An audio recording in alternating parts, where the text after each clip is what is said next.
नमस्कार बच्चों, nano academy YouTube channel पर आपका स्वागत है। आज हम इस वीडियो में क्लास 4 है, उसकी जो बुक है आओ सीखे उसका भाग 1, इसमें पर्यावरण अध्ययन है, उसका दूसरा पार्ट हम देखेंगे। ये जो पर्यावरण अध्ययन है इसका दूसरा पार्ट है अरणी का परिवार, ये इस वीडियो में देखेंगे।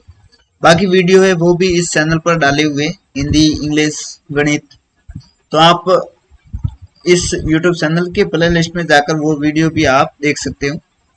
तो आज अरणी का परिवार है वो पेज नंबर 183 पर है, तो आप 183 पेज नंबर पर आ जाओ। ये पेज नंबर 183। तो स्टार्ट करते हैं पार्ट 2 अरणी का परिवार। यहाँ पर देखो तरह तरह के परिवार है, एक ये फोटो है और एक ये फोटो है। ये छोटा परिवार है आपस में बातचीत करते हुए, और ये बड़ा परिवार है आपस में बातचीत करते हुए। इसमें बच्चा है वो माँ से बोलता है आज आप आज आपसे पहले पापा आ गए। माँ बोलती हाँ बेटा, एक मीटिंग थी। पिता थक गई होगी, बैठो मैं चाय बनाता। दूसरा बड़ा परिवार है और आपस में बातचीत करते हुए, इसमें बहुत सारे सदस्य हैं, बहुत सारे लड़के भी है। यहाँ पर ताऊ है वो बोल रहा है दीपा की माँ, दीपा के लिए अच्छा रिश्ता आया है। दीपा से पूछना यदि आगे पढ़ना चाहती है तो उन्हें ना कह दे, वैसे तो 21 वर्ष की हो गई है, शादी के लायक। आदित्य चर्चा कीजिए और बताइए। ऊपर के चित्रों को देखिए और निम्नलिखित बिंदुओं के आधार पर इन दोनों परिवारों के बारे में चर्चा कीजिए। परिवार के सदस्यों की संख्या, जो छोटा परिवार में उसमें 4-5 सदस्य, और बड़ा परिवार है उसमें बहुत सारी संख्या है, 10 से ज्यादा ही होती है। महिलाओं के कार्य, जो छोटा परिवार है इसमें महिलाएं वो नौकरी पेशा वाली है, और जो बड़ा परिवार है इसमें ये घरेलू काम कर रही है महिलाएं।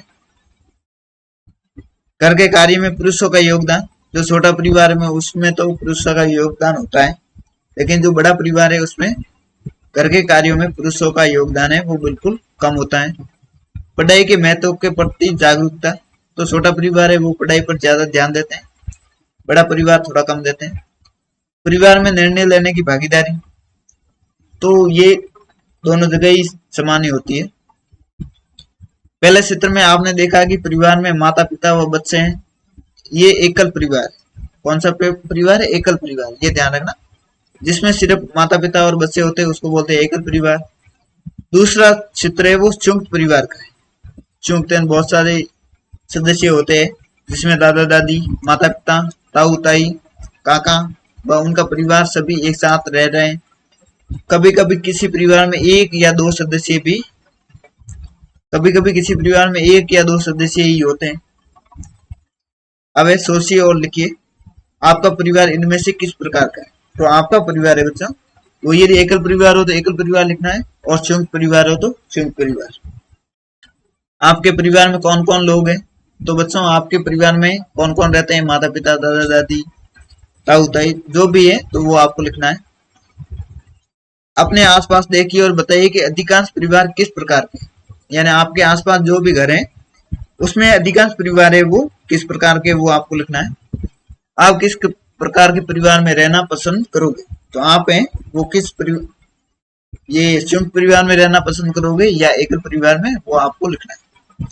आपके परिवार में कौन कौन कमाने वाला है? तो कौन काम करता है, कौन नौकरी करता है, वो लिखना है आपको। आप बड़े होकर कमाने के लिए क्या काम करना पसंद करोगे? तो ये आपके बारे में लिखना है, आप क्या बनना पसंद करोगे, जैसे डॉक्टर बनना पसंद करोगे या कोई दूसरा, तो वो आपको लिखना है। अबे मेरी लाडो खूब पढ़ेगी। पोलियो के कारण अरणी को चलने में परेशानी होती थी। किसके कारण? पोलियो के कारण। किसको? अरणी को।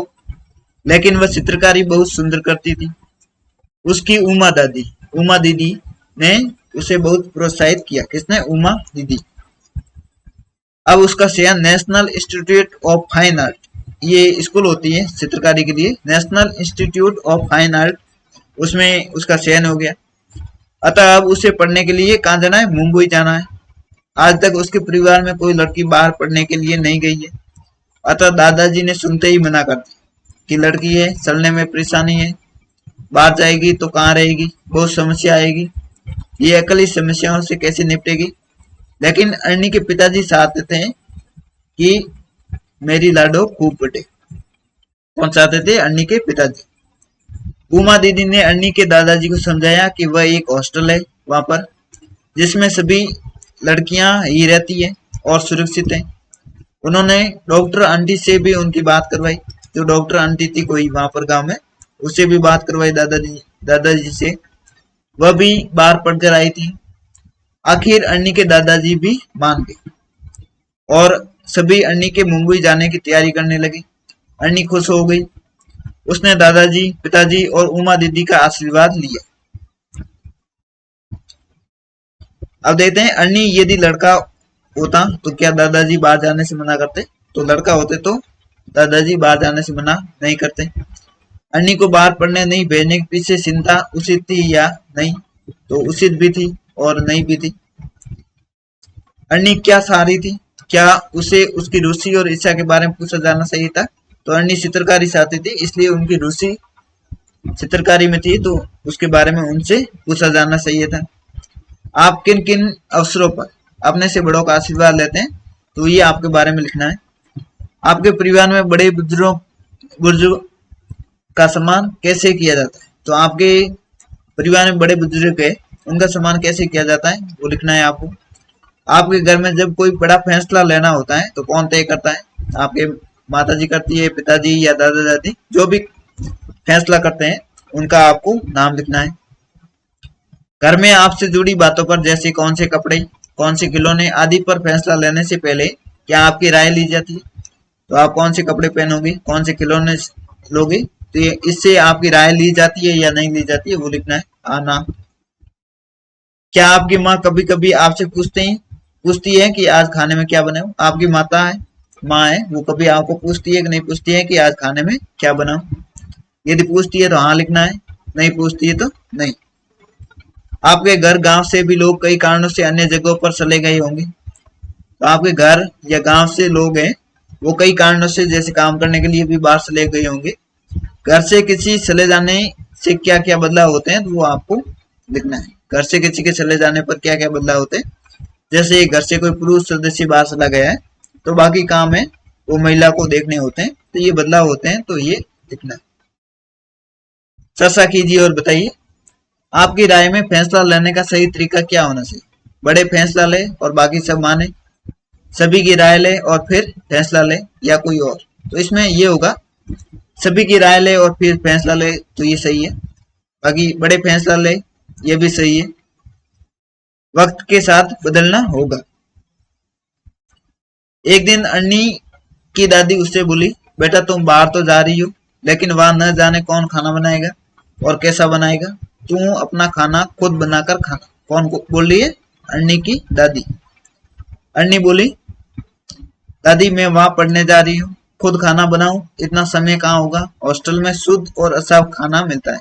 जो हॉस्टल होता है उसमें शुद्ध और अच्छा खाना मिलता है। क्या फर्क पड़ता है कि कौन बना रहा है, सभी इंसान ही है। वक्त के साथ हमें बदलना होगा। तो ये हॉस्टल के बारे में चर्चा कीजिए और बताइए। ये देखते हैं। अर्नी ने कहा वक्त के साथ बदलना होगा। आपके आसपास ऐसा क्या महसूस कर रहे हैं जो बदलना चाहिए? तो जैसे कुछ लोग होते हैं जो दूसरे के बनाए हुआ खाना नहीं खाते, लेकिन वक्त के साथ बदलना होगा, कहीं बाहर जाते तो खाना पड़ता है। वक्त के साथ समाज की सोच व मूल्यों में परिवर्तन देखने को मिलते हैं। ऐसे ही आपके आसपास कोई परिवर्तन आप अनुभव करते हैं तो कक्षा में बताइए। जैसे समाज है आसपास की, उसमें भी परिवर्तन होता है समय के साथ।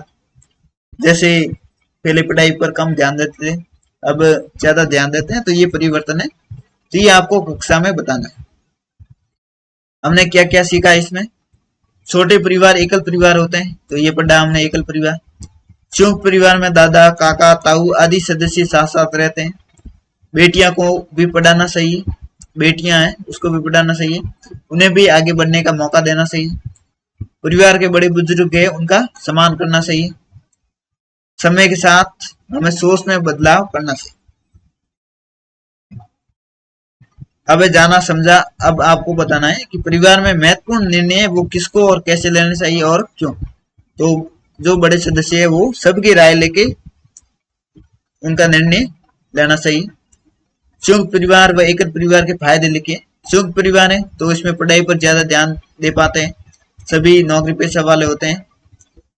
एकल संयुक्त परिवार माफ करना, संयुक्त परिवार बहुत सारे सदस्य होते हैं तो बच्चों को पूरा जो वातावरण है परिवार वाला वो मिल जाता है और सामूहिक भावना का विकास होता है। एकल परिवार है इसमें सभी अपना अपना काम बांट देते हैं और पढ़ाई पर भी अच्छा ध्यान दे पाते हैं। तो ये अलग अलग फायदे हैं, कुछ नुकसान भी है एकल परिवार के, कुछ संयुक्त परिवार के और कुछ फायदे भी। एक बेटी पढ़ेगी 7 पीढ़ी तरेगी, तो ये चैप्टर है दूसरा, ये पूरा हो गया। अगला पार्ट है 3 कैसे जाने हम, तो ये अगले वीडियो में हम देखेंगे। तो बाकी विषयों के भी जो वीडियो है क्लास 4 के, चौथी क्लास के, वो भी इस यूट्यूब चैनल पर डाले हुए तो आप देख लेना और चैनल को सब्सक्राइब जरूर कर लेना, जिससे आपको बाकी वीडियो है वो भी मिलते रहेंगे। तो मिलते हैं अगले वीडियो में, धन्यवाद।